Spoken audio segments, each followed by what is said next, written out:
ஏரியூர் கிராமத்தில் நடைபெற்ற தெப்ப உற்சவ விழா ஆயிரக்கணக்கான பக்தர்கள் பங்கேற்பு. சிவகங்கை மாவட்டம் சிங்கம்புணரி அருகே மயில்ராயன்கோட்டை நாடு ஏரியூர் கிராமத்தில் அமைந்துள்ள ஸ்ரீ மலைமருதீஸ்வரர் கோவிலில் பங்குனி தெப்ப உற்சவ விழா வெகு விமரிசையாக நடைபெற்றது. சிவகங்கை சமஸ்தான தேவஸ்தானத்துக்கு சொந்தமான இக்கோவிலில் பங்குனி தெப்ப உற்சவத்தை நடத்த வேண்டும் என கிராம மக்களால் முடிவெடுக்கப்பட்டது.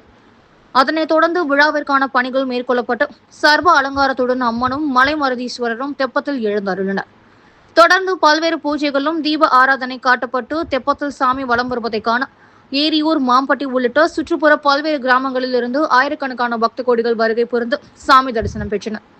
விவசாயம் செழிக்கவும் நோய் நொடியின்றி ஒற்றுமையோடு வாழவும் நடத்தப்பட்ட இவ்விழாவில் வண்ண வண்ண விளக்குகள் அலங்காரத்துடன் தெப்பத்தில் சாமி வலம் வந்ததை ஆர்வமுடன் ஆண்கள், பெண்கள், குழந்தைகள் உட்பட அனைவரும் கண்டு களித்தனர்.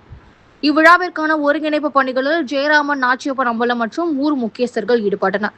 கடந்த 78 ஆண்டுகளில் 4வது முறையாக இக்கோவிலில் தெப்ப உற்சவ திருவிழா நடத்தப்பட்டுள்ளது என்பது குறிப்பிடத்தக்கது.